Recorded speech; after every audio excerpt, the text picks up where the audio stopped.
All right, let's dive right into the architecture of Microsoft Sentinel. Welcome to today's explainer. If you're looking to optimize your threat hunting capabilities and, honestly, get a real handle on your infrastructure costs, well, you are in exactly the right place. We're going to look under the hood at exactly how data gets parsed in Sentinel, and more importantly, the strategies you can leverage to make that data work for you rather than against you. So let's get into it. If you work in a security operations center, a SOC, you already know the intense, everyday frustration of dealing with highly fragmented log structures. Imagine trying to conduct a massive symphony orchestra, right? But every single musician is reading sheet music written in a completely different language. You've got AWS CloudTrail logs looking in one way, Cisco firewall logs looking totally different, and Windows event IDs formatting their data in yet another bizarre structure. It is chaotic, it's incredibly inefficient, and it burns up countless hours of your analyst's time. So here is our roadmap for this explainer. We're covering 1. The vendor log chaos. 2. Entering the ASIM framework. 3. Normalization and core mechanics. 4. The query time parsing strategy. And 5. The ingest time parsing strategy. Section 1, the vendor log chaos. As we just mentioned, this multi-vendor reality is painful. When your data isn't unified, your security analysts are forced to write endless, highly specific queries for every single vendor in your stack, which just isn't scalable. Section 2, enter the ASIM framework. To solve this massive fragmentation and finally bring some order to the chaos, Microsoft Sentinel relies on a really powerful abstraction layer. Think of it as your SOC's universal translator. That universal translator is known as ASIM, or the Advanced Security Information Model. ASIM is the real hero here. Technically, it's a structural normalization framework that is strictly aligned with the Open Source Security Events Metadata, or ASIM guidelines. But what this actually means in practice is that ASIM bridges the massive gap between all those disparate data schemas. It allows your team to write just one single analytics rule to flag a threat, and that exact same rule will work whether the threat is coming from AWS, a Cisco device, or a Windows machine. It's a total game changer. Now, what's really fascinating about the underlying philosophy ASIM uses to pull this off is that it relies on a classic software design pattern. You might know it as the robustness principle or Postel's law, which states, be strict in what you send, be flexible in what you accept. In the context of Sentinel, ASIM takes highly unpredictable, wild source telemetry from all your vendors, accepts it super flexibly, and then strictly forces it into uniform, predictable structures. Section 3, Normalization and Core Mechanics. So you might be wondering, how exactly does ASIM translate these dozens of different vendor languages into a single source of truth? Well, let's break down the mechanics. It achieves this through what we call normalized schemas. These are predefined sets of rules that establish standard field names, data types, and values for highly predictable event types. Popular schemas include things like DNS activity, which standardizes fields like DNS query, as well as authentication, network sessions, process events, and file activity. By forcing different vendor logs into these specific standardized buckets, your data suddenly becomes entirely searchable using one common language. To actually interact with this newly standardized data, analysts use unifying parsers. Instead of querying direct raw table names that change from vendor to vendor, your analysts query these parsers to view normalized data across all your vendors simultaneously. You can easily spot them by their naming convention. They always start with underscore, capital I, lowercase m, followed by the schema name. So, for example, underscore IMDNs or underscore IM network session. To put that into perspective, just think about how this architectural mapping works in action. Depending on your firewall, a source IP address might be logged as src_IP, source_IP, or maybe just IP_address.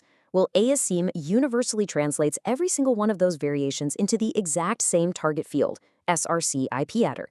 The same thing happens with destination ports becoming DST port number, and all the crazy various username formats just becoming target username. You write your query one time looking for target username, and ASIM handles the entire translation for every vendor in your stack. Literally one and done. Section 4, Query Time Parsing Strategy. Okay, now we reach the real architectural crossroads of this explainer. We know what ASIM does, but when exactly should you apply these translations? Think of parsing your data like a toll booth on a massive highway. You have to decide whether to pay the compute toll at the exit ramp, which we call query time parsing, known for its high flexibility, or you pay it up front at the on-ramp during data ingestion, which we call ingest time parsing. a strategy that optimizes for pure speed. Let's take a look at the exit ramp strategy first. Query time parsing is actually Sentinel's default method out of the box. The parsing is evaluated via KQL user-defined functions, or UDFs, at the exact moment an analyst runs a query or an alert triggers. The raw vendor logs are retained natively in storage, and Sentinel basically overlays a virtualization mask right on top of them. Teams heavily favor this because its high flexibility is amazing. If you realize you made a typo or mistake in your parsing logic, you just update the function and boom, that fix instantly applies retroactively to all your older data. But you knew there was a catch, right? The major downside to paying the toll at the exit ramp is the performance penalty. Because this parsing execution happens completely on the fly, at the absolute last second when you ask for the data, it causes much higher CPU consumption. If you're conducting a deep threat hunt and searching over massive multi-terabyte datasets, this heavy computation logic is absolutely going to slow down your query performance. Fortunately, there is a clever way to mitigate this. To counteract this late-stage filtering penalty, modern ASIM query parsers allow you to inject pre-filtering parameters. So instead of just calling the DNS parser and pulling everything down, you can invoke specific parameters right in the function. You tell it to only look at the last day or only pull an NX domain response code. By doing this, you're forcing Sentinel to filter the data before the heavy parsing logic even runs, which saves you a massive amount of compute resources. Section 5. Ingest time parsing strategy. But what if pre-filtering just isn't enough? What if you want to optimize your environment for pure, unadulterated speed, and you are totally willing to pay that compute toll upfront at the on-ramp? Well, that is where ingest time parsing comes into play. Instead of waiting for a query to be run, this strategy relies on data collection rules, or DCRs, to transform and format the fields immediately as they cross the Sentinel threshold. Once they're transformed, the data is stored directly inside dedicated native normalized tables, like ASIM DNS activity logs or ASIM authentication event logs. So the absolutely crucial point here is understanding the architectural trade-off. Yes, your security queries will read these optimized indices substantially faster because the data is already parsed and just waiting for you. But your development cycle becomes incredibly rigid. It requires intense upfront planning, testing, and debugging. Why?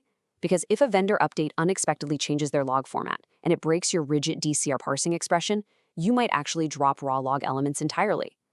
And unlike query time parsing, you cannot retroactively fix data that was dropped at ingestion. Once it's gone, it's gone. Let's bring it all together for a final comparison. This really illustrates the core decisions you have to make as an architect. With query time parsing, your execution happens when the analyst runs the query using KQL functions. It keeps raw logs totally safe, but it eats up CPU. It's highly flexible. Conversely, ingest time parsing happens upfront in the ingest pipeline using DCRs. It modifies data into native ASIM tables, giving you blazing fast performance, but a highly rigid development cycle that only applies to new data moving forward. As we wrap up this explainer, I want you to take a really hard look at your own SOC's architecture. Consider the sheer scale of your data and the agility of your engineering team. Are you utilizing the right strategy for your specific needs? Are you paying the compute toll at the right booth, or is your current strategy quietly, constantly slowing down your most critical threat hunts? Keep that question in mind the next time you're configuring your Sentinel environment. Thanks so much for joining me today, and keep exploring your data.